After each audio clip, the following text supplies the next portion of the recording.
if I leave Queens, you don't know where I'm at. Like my mom, I would call, there was no cell phone, so you had to make sure you had change to get to the payphone. Mom, I'm in the Bronx right now, just letting you know. And did they support what you were doing? Were they worried about you, or Worry was really not a thing for them because, someone that knows my family, that knows my mom, and that they knew where I was at, right? And the city knew.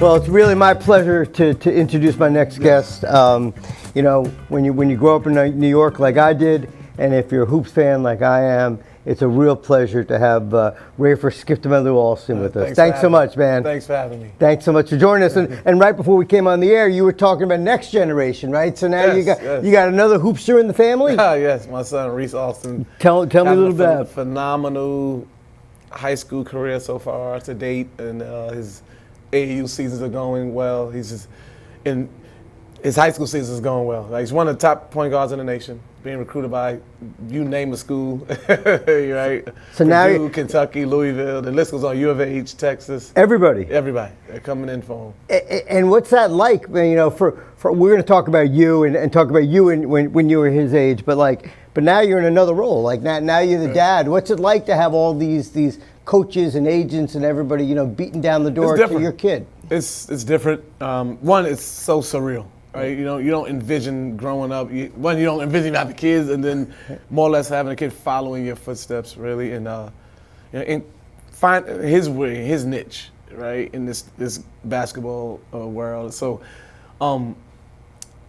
I can only imagine what it was like when my mom and dad was receiving calls, about me playing, and now having your son do it. It's just unbelievable, man. That's right. And do you tell him about your experience, or what it was like when what is he, 17? Yes. Okay, so do you talk about what it was like when you were 17 and you get recruited, or you just let him do his own thing? I don't know. We don't talk about it too much. It's different. Right. Times are different. Recruiting is different now. Right. We're in an era where college coaches call the kids now. Wow. When we were coming, that was called a violation. Right. Now they call the kids' cell phone. Directly. Really? Yes, and so it's so different, but it's a joy to watch, right? It's a joy to be a part of, and you just, you just be there to guide them, right, and help them understand, through these tough times, have fun. Enjoy it, right? Because there will come a time that phone is not ringing. Yeah, right. No, it's true, man. And we talked a little bit right before you came on that I have 5 kids, you have 4, right? And so yeah, it's pretty surreal that they're in a place that we were in. It seems like just yesterday, and I guess you just try and give them, a little bit of the wisdom that you developed, and sort of let them find their own path as well, man. Absolutely. I'm proud of them, yeah. Right? Whatever path they choose, as long as it's the right one, and they're going about it the right way, and being respectful and responsible young men and women. You just be proud of them, man. But again, for him to play this game, like I said, man, and me having to go through it and understand how hard it is, and how hard, the hard work, the dedication, the sacrifice, right? Because a lot of these young men and women don't get credit for the sacrifice, right? They're not getting that normal childhood or teenage years because every weekend that their friends are doing whatever they're doing, right? Maybe going to the movies, hanging out the mall, whatever they do. They don't get that a lot because they're off traveling every weekend, playing ball, doing the things that they like to do because, that's what it entails for you to give up those times with your friends and upbringing to, so you could, give yourself a chance to make it. Right, to put in the work that we see the results on the court, but there's a lot of work that goes on behind the scenes. Did there come a time? I don't know if the time has come. You're going to tell me. I'm going to guess the time came. When did the time come, or has the time come that he could beat you one-on-one? The time is now. Yeah. The good thing, I'm smarter than him, right? When it comes to one-on-one, I'm not going out there. So if he asks me to play one-on-one, no, you won, sir. You're still undefeated, man. Yeah. Yes, I'm gonna stay undefeated with him. That's right. But when I was younger, I used to take him to drive, waste some time, play him. And I remember one time we were playing, and my wife was sitting there, and she's like, "Oh, you can't do it. Let him win." I'm like, "I'm not letting him win. Okay, that's not going to happen here. He's going to have to figure this out." And the good thing, he's figured it out. He's figured out the part that he didn't understand. I figured me out. Right. And now you want to play me now? No. Right. You figured that's it. Game over. I was like, no, you're gonna win. And he's athletic, so he'll dunk on me now. So Really, that's just a cool sort of like cycle of life. Right. And do you show him? Look, we're going to talk a little bit about some of the incredible things that you did as a young guy. Does he watch your tapes? Does he know about it? You know what? No, he knows about me. I don't know if he watches like footage of me. If he does, he's doing it in private. Okay. Right. But he understands, and I think if there was a time that he didn't, every time we travel for AAU games, because I coach him at AAU. The gym will let him know, right? Because people will come up to me and, hey man, I remember when they were young, 10, 11, 12, the other kids on the other team would also be like, man, you guys are so lucky to have, let's get to my little coach, you guys. So I think he understands. I know he understands rather, but the good thing for him, carve out your own niche. It's awesome, man. Yeah. Do you see, and then I want to talk about, where you got started, but do you see any of you in his game, or is his game Absolutely. just... Yeah. And it could just be the way he runs up and down the court, right? You realize, man, I wonder if that was me, how I'm looking at him, how people are looking at me, right? So he understands the point guard position. Right. So when he's playing, I can see that in him. But he does things that I, wasn't doing at that time, at that age. Right. Like he has what? more poise. Okay. Right. He can shoot it better at that age. Right. Okay. At 16, 17, he shoots it a lot better, and he's more explosive and athletic than I was. And I guess I tell everybody he's more explosive because he's growing up here. I grew up on concrete, asphalt, cement. So all that jumping and dunking, we couldn't do that with our knees after Not the same on the courts of Queens, huh? No. You're from Queens, right? Yes, indeed. Yeah. So tell me, so let's talk about, the skip to my Lou, the legend, when did you start playing ball? When did you start playing? I started playing at an early age, 5 years old, Right. I want to say. I do remember back to 5, and I was in St. Albans Park in Queens, New York, St. Albans, New York, and I just remember like throwing the ball up there. Like I was so scrawny and skinny and little, and I just had to like throw the ball, but it was going in. And some of the grown-ups that were in the park watching me throw the ball up there, they were like, "Man, he's a natural." Really? I didn't. You don't know what that meant at that time, but and then every year. Just kept going out there every summer, just spending my summers in the park, and just kept getting better. And then you end up falling in love with the game. Right. And then you're watching the pros on TV, college, and you're like, oh, I want to be them. Right.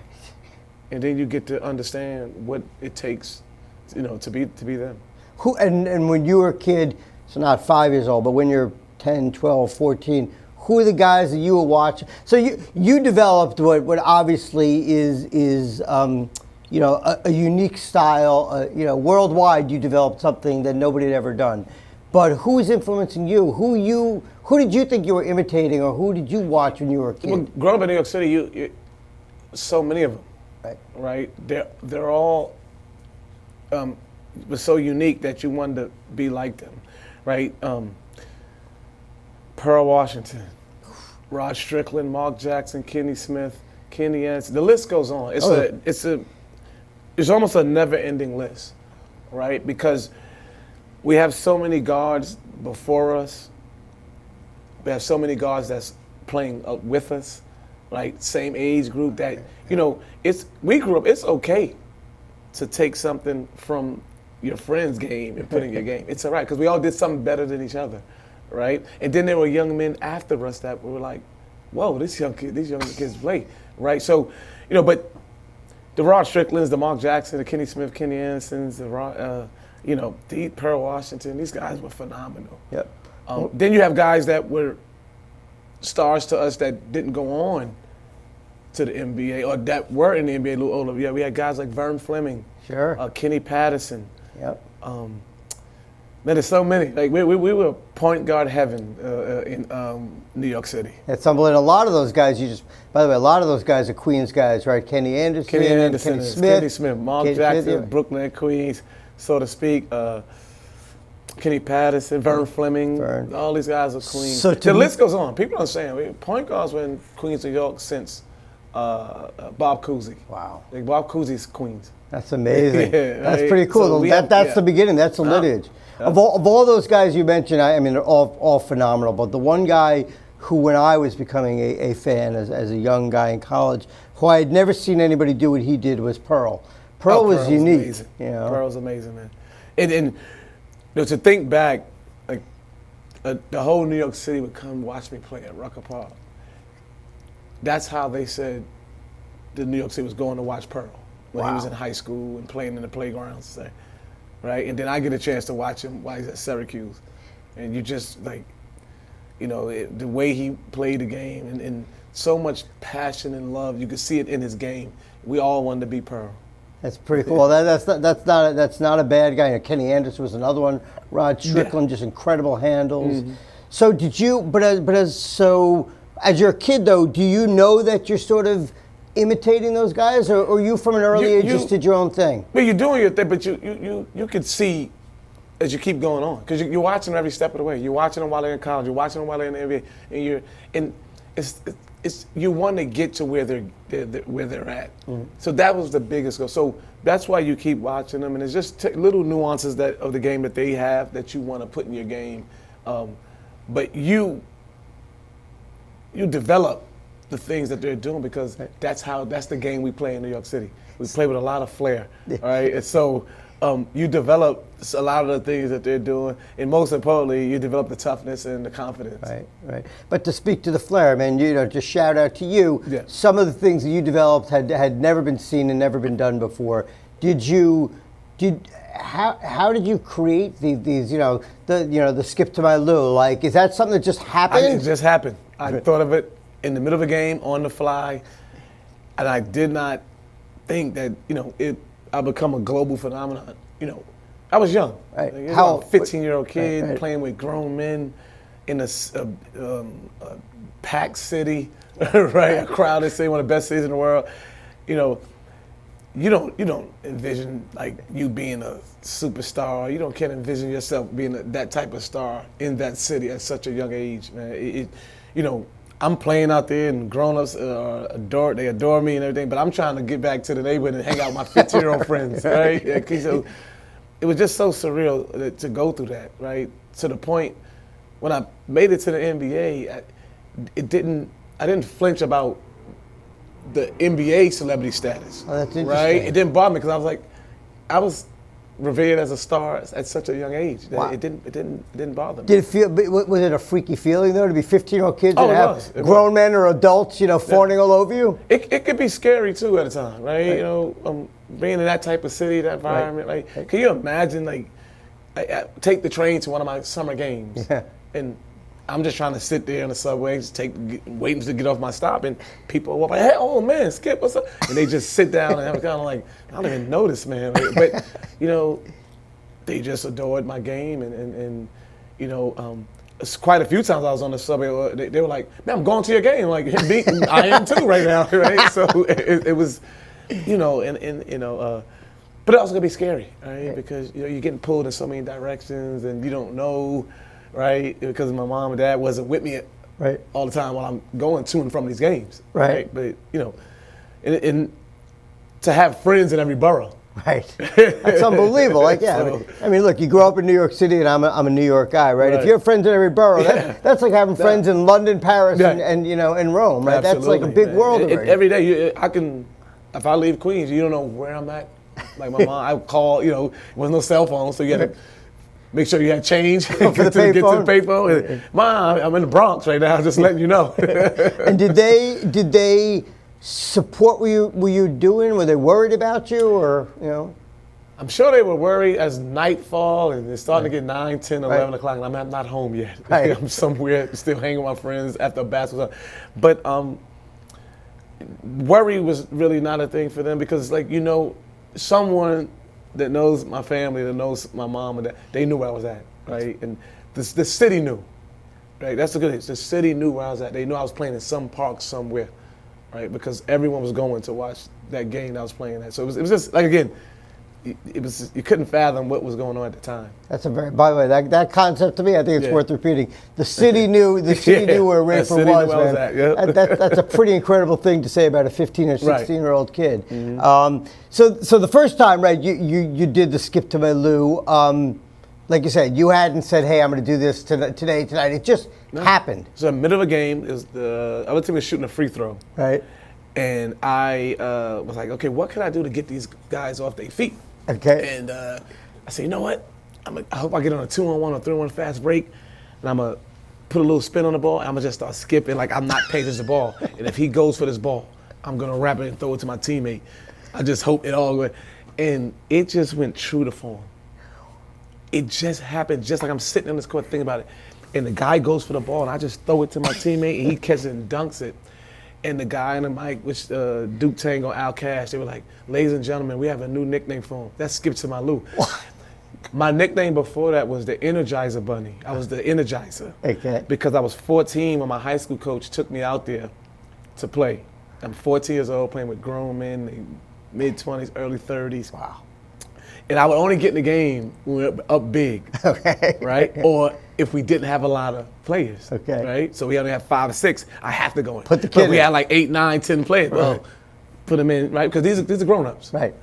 So back when I was 14, they put me in the game, and I'll get the ball, and I'm just fast. And they were like, oh, look at him. He's the Energizer. He keeps going and going. And I'm like, so I used to go home. Sometimes I was watching TV. I'm like, I love that commercial. The Energizer Bunny. So I'm like, man, I love that commercial now, right? And then the very next year, that's when I did that skip move and skip to my little name and everything. It just took off. And I never thought till this day, all right, here I am, grown man, kids, everything, and that people still know me as Skip. That's what I mean. There are people. Yeah.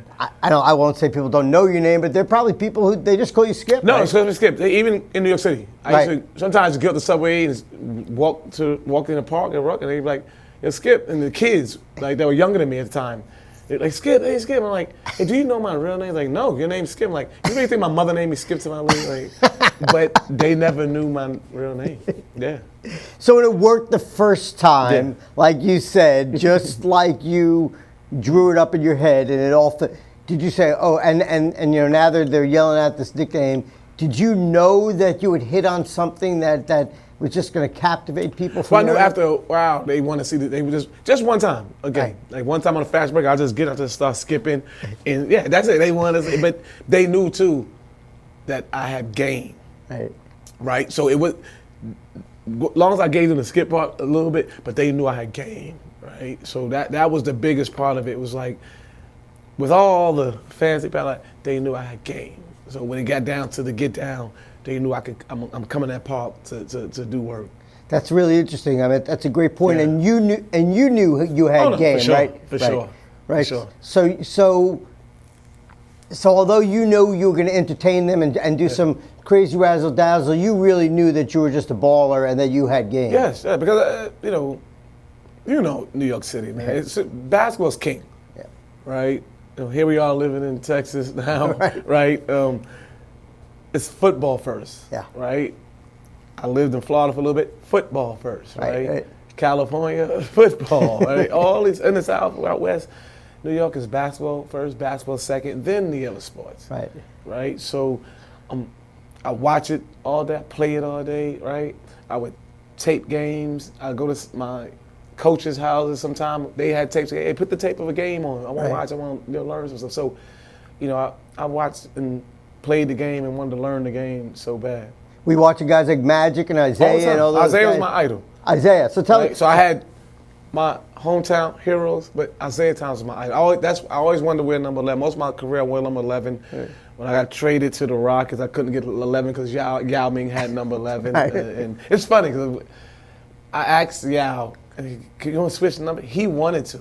Really? But it was a thing where, you know, so much is tied into Yao with number 11. So right, the team had all the jerseys printed up so they wouldn't. Right, so it was like, no, I wouldn't even bother. But most of my career, I did not want to go without wearing number 11 in honor of the guy who I just loved to be like, and that was Isaiah Thomas. And what'd you love about Isaiah's game? What was it about him that just sort of drew you He was to just it? tough. Yeah. Tough, man.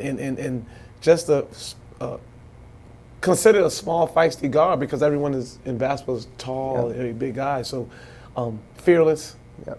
Right? And then as I kept getting older, understanding his story, like, man, that's how we're growing up here in New York City, right? He's growing up the way he's grown up in Chicago. Yep. And then you realize, oh, well, he's growing up a little, in the rough environment, and then it makes you realize that, hey, you can make it too. It's amazing, right? So, I mean, you know this. So a couple things, right? Isaiah is legendary for taking the bus, however long he had to take the bus to play a game. And he, even to this day, right, and he's in his 60s, he's got that baby face, but he's a baby face assassin, right? He was the toughest guy in the court. Absolutely. And, irritating. When I got an NBA, I would ask certain guys about him, right? When we used to go play the Pistons, when I was in the NBA, Rick Mahorn was still working. I think he was doing some work with the Pistons, something like that at the time. And I would always tell him, man, he just said, the point guard, that was my guy, man. And Rick Mahorn would always look at me like, yeah, man. He's like, man, tough. He was like, tough SOB. Really, those are between him and Lambeer and Mahorn. Yeah. Mahorn was no pussycat either. They were some tough guys. And so now you got Skip to Malou. People are coming to you, coming and you getting some attention. How do the mixtapes all start? How does that stuff all start happening? Well, or the tapes are weird for me, but they wanted to roll out. Well, they rolled out footage of me playing in Rucker Park and came up with this video, and then the video just took off like wildfire. Right, people would buy AND1 stuff in the store to get the video. And it was a VCR tape, VHS tape. Right. And man, it was just a 40-minute. I don't know how many minutes it was, but it was just a tape just full of Skip to Malou. And when that took off, I guess AND1 decided to come out with this idea of, well, how could we get a group of guys together and take off and go city to city and put on these performances, shows in these parks, city to city, and that's when they got a group of guys together. And again, just like Skip to Malou, the whole Skip to Malou phenomenon, the mixtapes just started to take off. Volume 1, Volume 2, it just took off, man. Again, no one knew that this was gonna go from just a thought to a phenomenon, right? Every day on ESPN in the summertime, we were like one of the first reality TV shows, right? Besides Real World, right? We were right there as one of the top shows, and no one thought this was gonna be right. And we ended up picking up. We had so many legendary nickname ball players on the show. Give me that. I want to hear some of it. Shane the Drill Machine, Main Event, Sick With It, Half Man, and then we go. They go all the way to Portland and pick up the Professor. The Professor. And so all of us were superstars at the time. We also had Hot Sauce and all these different guys. So many names, man. Just hate to name them all, leave them off. AO and it's just so many names, man. But we pick up the Professor, man, and no one knew. We get this scrawny little white kid from Portland, Oregon, and he just becomes the star. Really? And it was just amazing. Until this day, right? We get to watch the Professor and a lot of his little social media things that he does, man. He's till this day, he's such a star, and it was great, man. It gave those players another reason not to put the ball down, right? Not to give up just playing, right? It gave other people, players, young kids, older, grown men, hope that, even if you don't make it to play in NBA overseas, you could come do this with us and have a good time and enjoy playing and earn a living, right? And it was great. Did you always? But in those days, was your vision, was your dream on the NBA, or? My dream was always NBA. Okay. Some of basketball stuff, that's what we do in New York City, right? We do that it's like secondhand. That's what we're gonna do, right? But the dream is always NBA. But when the AND1 stuff, they end up calling it, like when it was on TV, Streetball. But Right. Streetball to us in New York City, we call it Streetball because it's played outside on the cement, the Right. asphalt, the concrete, Right. right? So Right. it feels like we remember that was like we play in the street. Right. But it's in the game in New York, it's, the city game. It's just a great game. It's in your face. It's toughness. It's trash talk. That's street ball to us in New York City. The street ball, and once that came around, people thought that is street ball everywhere. Like, we gotta put it on our shirt. We're gonna roll it around. No, that's just that was unique for each individual on the AN1 tour. That's what they brought. Each one of us brought something to the table from an entertainment standpoint, right? Professor does all his stuff, Hot Sauce does his stuff, I'm skipping, the next guy we all were unique. It was like a breakdancing group. One guy's doing the hand spin, the other guy's doing the head spin, you doing the back spin, he's doing the worm, right? The guy over here is pop locking, we all brought something to the table. That's so good. And rap was a part of it too, right? Everything, right? Because the rap was sort of breaking out. It just brought everything together. Rap, street basketball, communities. It was amazing. It was an amazing time. We go into these cities. Just imagine we go in a place like Birmingham, Alabama. We're in, like I said, we in going to Portland, right? The whole city's coming to the park to watch us play. We're not from this, so can you imagine? We don't know what this park looks like if this wasn't here, right? I doubt it's this packed. you know, one guy you mentioned, Mark Jackson. I've seen some crazy video. His brother. I don't know why I can't think of his Escalade. Yeah, Escalade. Oh, I forget. That's another unique name. Talk to me about Escalade. I mean, Escalade. And talk about what's so unique about Escalade. I can't think of his. Me growing up, he's growing up in Queens with Escalade we knew each other since we was little kids. Right. And Escalade was always a bigger kid, but he was agile. Right. He could handle the ball. Right. He learned all his ball handling from his older brother Marc Jackson, and he was skilled, right? And he just kept getting taller. He's taller than Marc Jackson, all those guys, all his brothers. And huge. Escalade got huge. He played at Louisville and broke his foot. That's when he put on the weight. Okay. Escalade wasn't always a big. No. He was always tall. He kept getting taller and taller. When we were young kids, he was always kept getting taller. But big. No, he had broke his foot in Louisville and put on a lot of weight. You know how it is sometimes, man. It's crushing, right? Injuries are crushing. Right? Some people can deal with them. Some people, and then Escalade, he's like a big teddy bear, man. Yeah. You see Escalade, you're like, but Escalade was a big teddy bear, man. Smart. He was a smart individual, man. He always brought us all together when we was on tour. When it was a little sometimes friction. Escalade was the guy to bring us all back together. Really, he was the one. But he can flat out play some basketball, man. There's video of him. If anybody's watching this, watch Skip. Yeah. But there's some stuff at Escalade where he does stuff with the ball that you've never seen, and it looks like a grapefruit in his hand. It looks like a grapefruit. But so now you got the whole N1 thing going on, and correct me if I'm wrong. You're really the only guy out of that group who made it to the NBA, right? Right. Okay. But remember, I'm drafted to the NBA, right? So I got drafted in 1998 in the second round, right? So when a lot of the mixtape stuff was going on, I'm already drafted into the NBA, right?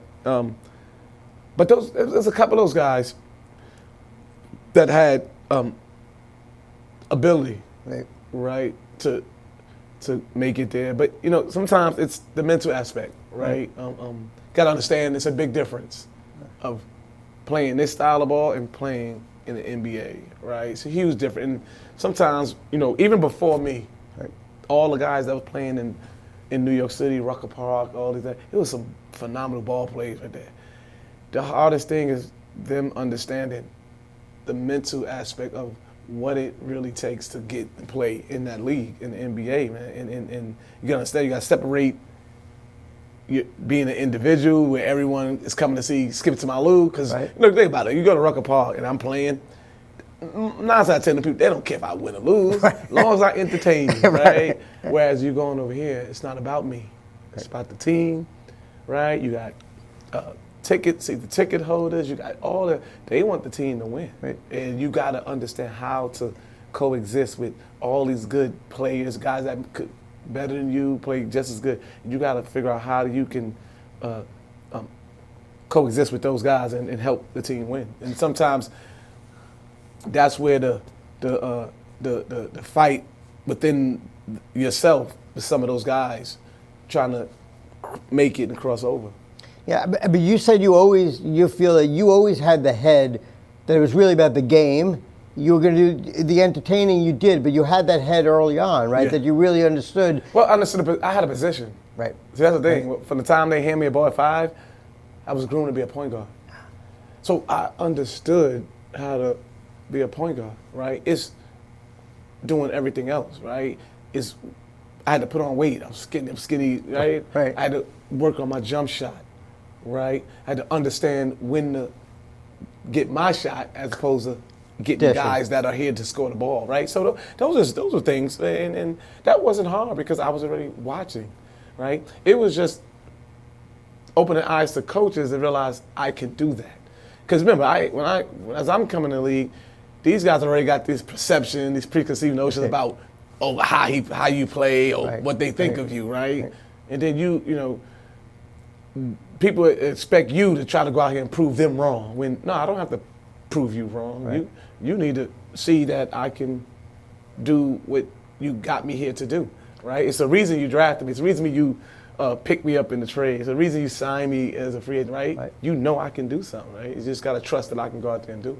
And you played for TARC for a little while? Yes, in college at Fresno State. That was a dream come true. Yeah, it seems to be like I said, 3 coaches I dreamed about playing for is Lou Carnesecca, John Thompson, and Jerry Zarkane. I got to play for one, and that was Jerry Zarkane. It was a dream come true.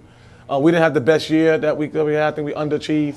Right, we were picked to be a top 10 team in college that year, but we underachieved, and it had nothing to do with coach. It was all of us as players. We had All-Americans all around the court, and we just underachieved, man. I remember our last game, and I went to coach and apologized for letting them down because we, as a team, and it was not me personally, but it's just us as a team for letting them down. But it was a dream come true, man. Just having the guy that you watch coach the UNLV Running Rebels to championships and Final Fours, and just have so many phenomenal players go there, and a person who cared, right? He cared about not throwing kids away, even if they got in some type of trouble along the way. He was the one guy that did not mind trying to give a kid a second chance when most universities that was not happening at all. And he didn't believe just getting rid of you. Right, he wanted the school, the institutions to understand, the universities to understand that, man, let's work and help the young men, instead of just throwing them away. That's unbelievable. And when you were there, did you feel that from him? Oh, absolutely. Yeah. You feel it when he's coming to recruit you.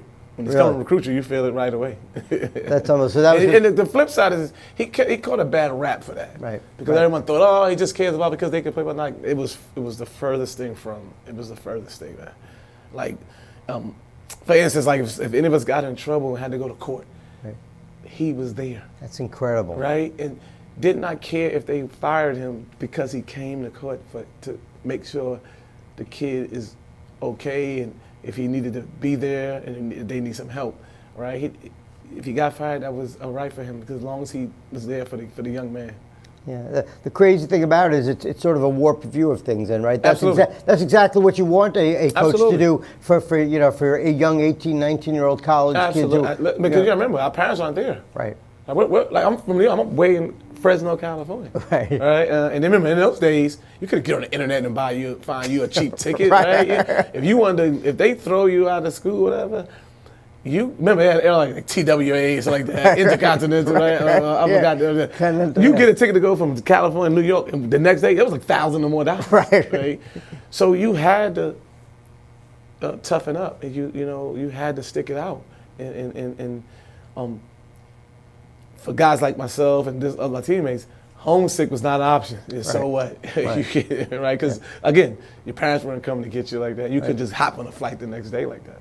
And so you got drafted in '98. Who you got drafted Milwaukee by? Bucks. The Bucks. And tell me about it. Who was the coach? I played for George Carl. Okay. George Carl. George, a great basketball mind. Brilliant basketball mind. Played 3 years there. Didn't really sniff the court too much, but I had veteran guys. Right? Sam Casella ahead of me.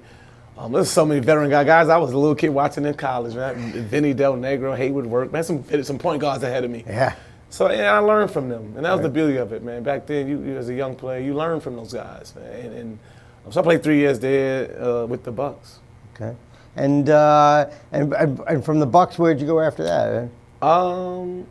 No one picked me. Actually, went to training camp with the Golden State Warriors. They waived me. Okay. I was back in New York trying to, twiddling my fingers, trying to figure out my next move. Okay. But, staying in shape. Right. And then my agent called and says, hey, some teams want to bring you in. Guys are getting hurt. Right. So like they some team, but they were like, where are you? Because normally when guys don't make a team or get cut right in training camp, you end up either taking a job overseas or going to the minors. Back then it was the CBA. Right. Then they just started the G League, the D League. Right. So they had the NBA developmental league. So they asked me to go, and I'm telling my agent, like, I'm not going there. I'm about to destroy these guys. I've just had 3 years of in the NBA. There's no way I'm going down that train. So he was like, just go play, and do what you do to get called. And I was there probably like a week and a half. Where was it? I was in Mobile, Alabama. I was Mobile. The Mobile Revelers. Okay. Right? And I had a great coach, a NBA point guard, Sam Vincent, coach. Man. Oh, yeah, sure. And he said it after the first game. He said, "You won't be here long." Right? So Sam knew. Right. And I ended up going to Toronto Raptors with Lenny Wilkins on a 10-day contract. He just gave me the ball. He said, "Man, go run the team." So my first 3 or 4 games, I was averaging 20 points per game. Wow. And then I stayed for the rest of the year. Right. Okay. It was a down year for the team because everybody was hurt. Vince Carter, all those guys were hurt. And then I ended up signing a 1-year deal with Miami the next year. Then I went after that year. So that year in Miami was Dwayne Wade's rookie year. Wow. I played my friend from my neighborhood who was younger than me, Lamar Odom, but that was like that's like another dream come true. Or I was like, well, it was like meant to be. God just had this plan for him and I. We just 2 kids from the same neighborhood meeting on the same team playing the NBA. It was like, this is crazy. That is how much? You're a few years older than him? Yep, it's a couple of years older than him. And another schoolboy legend, right? Schoolyard legend. And then we went to the playoffs. Right. We were picked to finish last. Wow. In the NBA. Right. And we ended up going to the playoffs that year, losing the second round to some of our other New York friends, Jamal Tinsley, Ron Artest, Metta World Peace. We were Ron Artest at Metta World Peace. We lost to them in the second round, man. That was another like dream in itself. It's like, look at all of us in this NBA battling the playoffs, man. It was so right. And then went back to Toronto on a 6-year deal. Okay. So played 1 year there with Chris Bosh. And then got traded to Houston Rockets. Okay, so then you wind up here, and obviously you made your life here afterwards. But so what is it about your experience in Houston that you enjoyed and you've made your life here, man? No state tax. No. No, I'm with you. I live here now. Yeah, I'm a New Yorker who lives there too. No state tax and good weather during the winter months. Yeah, there you go. There you go. No, it was a great time, a great organization. Playing with 2 Hall of Famers and Yao Ming, Tracy McGrady, and then got to play for a coach that I was like rooting for. Who is? In New York City, Jeff Van Gundy. Yeah. Man. So, I never got a chance to tell Jeff, but because he's my coach at the time. Right. Like, man, I wish I'd never passed out to the time. Man, coach, as a New York Knicks fan, and just rooting for you. Rooting for coach, and now here I am playing for coach at the time. My first couple of years here, and we just had some good teams, man. And the organization was just the city is behind you, the organization is behind you, right? It felt like a family affair there, and we had some. My first year was rocky because we all got hurt. We didn't make the play, but then the last 2.5 years were just great. In 1 year, we won 22 in a row, and that was the greatest time of our lives. And you're looking at a bunch of role players just go out there night in, night out for 2 months straight. We didn't lose a game. So, it was amazing. Did that feel like a high, like a high every night? Great. It was just, we couldn't enjoy it as much because the Western Conference was so tough that year. Right. So if you lost one game, you go from second place all the way down to 9th if you lost one game. Wow. So even winning 22 in a row, we finally did lose. We dropped from up there to like 5th or something like that. It was like, this is crazy. Right, I think that year a team won like 50 games, didn't make the playoffs. That year. And that's unheard of in the NBA. Wow.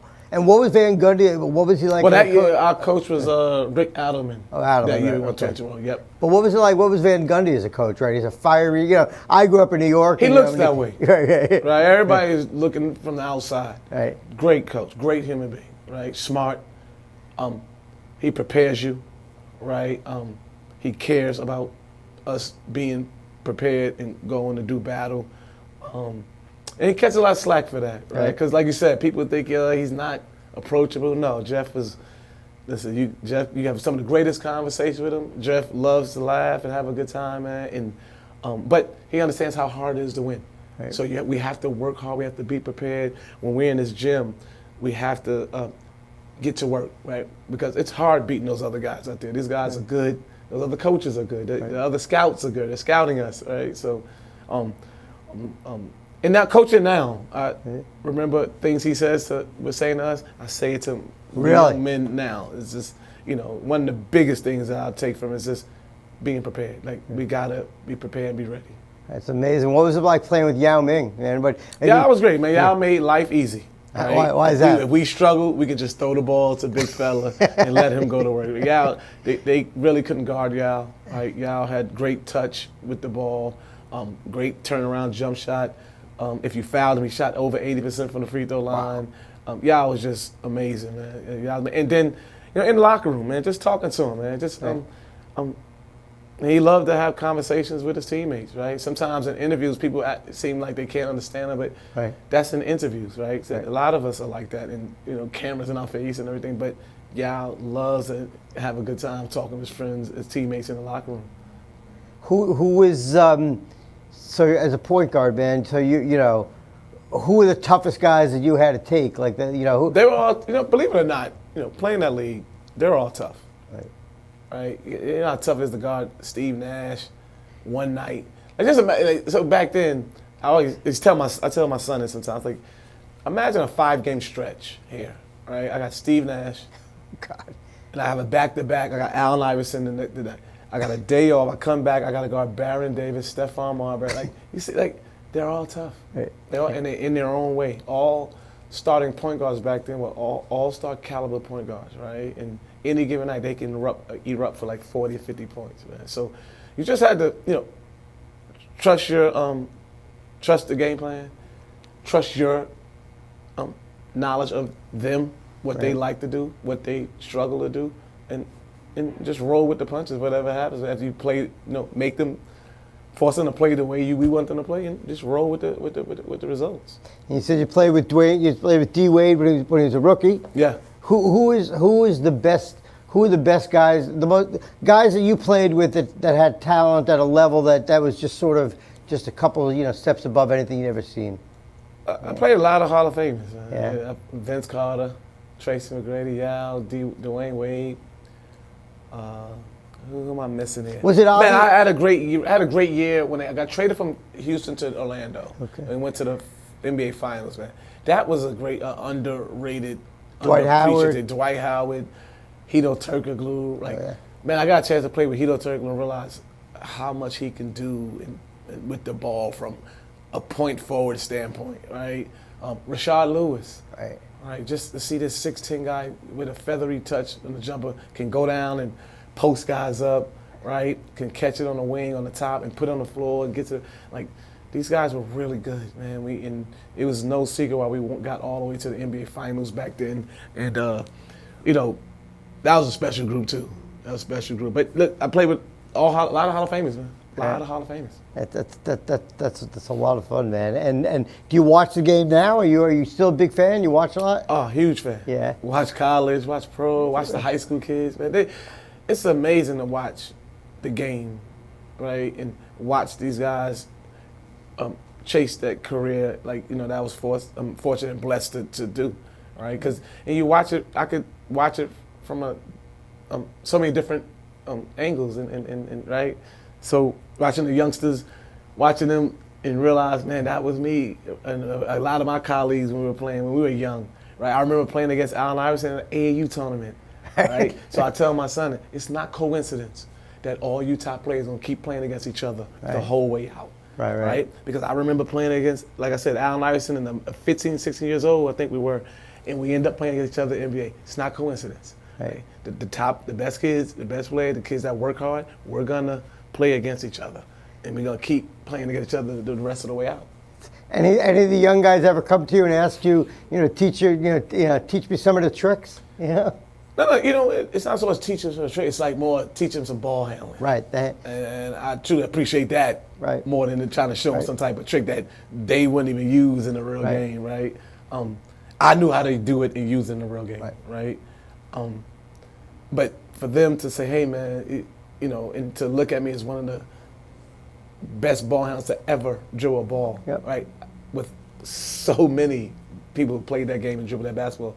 So for them to look at me as one of the best and ask me to teach them, it's an honor. That's an incredible look. I'll say you're going to be too humble to say it, but when I look at a Kyrie, right, and some of the things that he does with the ball, I guarantee you, if I ask Kyrie sitting right here, if he ever watched your tapes when he was a kid, he would say absolutely. Right? Even if Kyrie watched the clip, right? That's great. It's like him watching a bunch of Skip to my tapes, and he's a phenomenal wizard with the ball, right? His dad was a phenomenal player. His dad played with Ross Strickland and all that. So, oh, really? It's the pipeline for New York City, and it just continues on. You love watching those guys play. Love watching Curry, Damian Lillard. I love watching the guards, but I just love watching the game. That's that's very cool. And now you told me that, and now you're coaching kids, right? Yeah. How's that experience? But, I was coaching while I was playing NBA. Really? In my summer, yeah.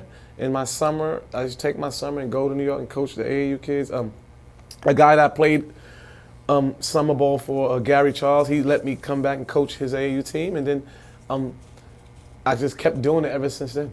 And so you're looking at from 2006. So 20 years already. Yeah.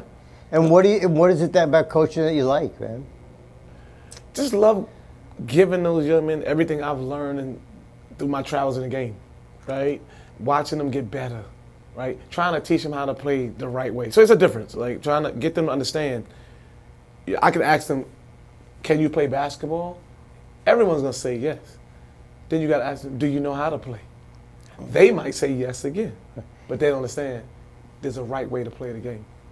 Even I had to learn that. And that's what I want to teach them. Like, yeah, there's a right way to play, and teaching them how to play the game.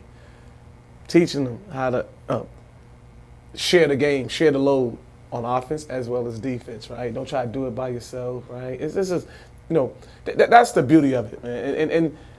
And especially coaching the AAU and high school kids, watching them try to carve out a life through sports, right? So everybody, when we was coming up, growing up in New York, we thought the ultimate goal was make it to the NBA. Right. When in fact, the ultimate goal was really getting a scholarship for college, right? Because, everyone's not fortunate to be able to pay for college, right? So if you can get a scholarship and further your education, get your degree for free through sports, right? Why not do it? Right? And I had to tell people, and then, when I retired, it was like, you know what? NBA was a dream, but the real NBA is these young men and women going to college, finishing their education, right? And we hope they don't have, when they graduate, they're not in the red, right? Taking out loans and everything, right? So if you can get a scholarship, man, shoot for it. Yeah, I had a nice conversation with Rodney McRae. That's my guy. Another New York hero. Every time I see Rod, I give him so much love and respect, man. That I was a little kid, and we used to go watch Rod, his brother, right, Scooter, play in different pro-am leagues throughout New York City, and they are from we still call them New York City, but Mount Vernon. Yes, but there's some fine ball players that come out of there, and those two, Rodney and Scooter, are one and two of some of the best players that come out of Mount Vernon. Yeah, well, and you know what, Rodney says a couple things. First of all, he also talked about, he said, the only way I was going to go to college is if I got a scholarship. Absolutely. My mom and dad worked hard, but they weren't going to be able to put me, so that was the goal. Absolutely. He also talked about passing it on. He said when he was a kid, it was Ray and Gus Williams. Oh, yeah. Oh, right. Two more New York City. So that was like the next generation above them. Right. That Ray and Gus would come back to the neighborhood and pass it on to them, and then you guys, and then those guys are passing it on to you. You know? And now you're passing it on to your son. And you told me before we went on the air that you got this. You're coaching a high school team, but not your son's team, but your son's in the same division. So you're going to have to coach against him. Yes. You know? Yeah, it's going to be tough coaching against my son. I don't know. Could be a sleepless night before the game, right? Because the hardest thing is going to be coming up with a game plan, right? I don't think I want to double team my son, right? I don't know. I don't think I'm going to like that ride home, right? But be the first time my son is on the opposite side of me, but it's going to be hard because I enjoy and love watching my son play. To have to coach against him and not focus on watching him play and coach my team, right? And it's an important game for us and them because we're in the same division. We need to win it. We need to win our district games because we try to make the playoffs. So, but it's still going to be a thrill. It's going to be a joy. And again, this is fascinating. Again, just to watch my son and just watch him just thrive in this game. And he's just a phenomenal player right now. It's exciting. It's pretty cool, Yes, So it's absolutely. When your mom and dad were worried and wondering where you were at 8, 9 o'clock at night. Now you got, at least you know where he is. Now you got cell phones and track him. Only thing he doesn't do that, he don't dribble the ball through the house. Me, I'm dribbling the ball through that house. Well, that's great, man. Well, I appreciate you coming in, man. This was a lot of fun, and I appreciate you taking the time and telling us some of the stories, and just keep on passing the love down, and let's see where it goes. Oh, absolutely, man. Anytime, man. Anytime we get back together, talk the new Rockets team, and just let me know. They got an exciting club. You like this team that the Rockets got? I love it. I love it. I mean, getting KD is huge for the young player because he helps them understand what it is to play meaningful games in March, April, right? Not every team is going to go through that, right? Understand what it is to have a guy that commands a double team, right? Because you need that because in the playoffs you need to find a way to get open shots, right? Good looks. So this is huge for them. Yeah, and Men Thompson, you play with a lot of talented guys. You ever see a guy who's that kind of an athlete? Superior athlete, right? I mean, you have superior athletes, but that the Thompson twins, but both are superior athletes. And one thing you know about is he loves to defend. Right. And he's a phenomenal defender as well as an athlete and an offensive player. He's a phenomenal defender. Right.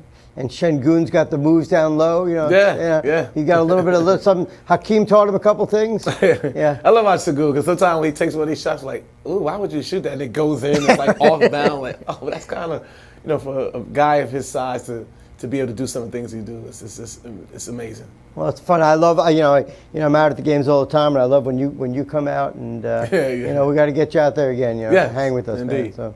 So thanks so much for coming, man. Thank you. It was a lot of fun. Pleasure. Appreciate it. Thank you. Thanks for watching this week's episode. Like and subscribe to the channel, and we'll see you next time.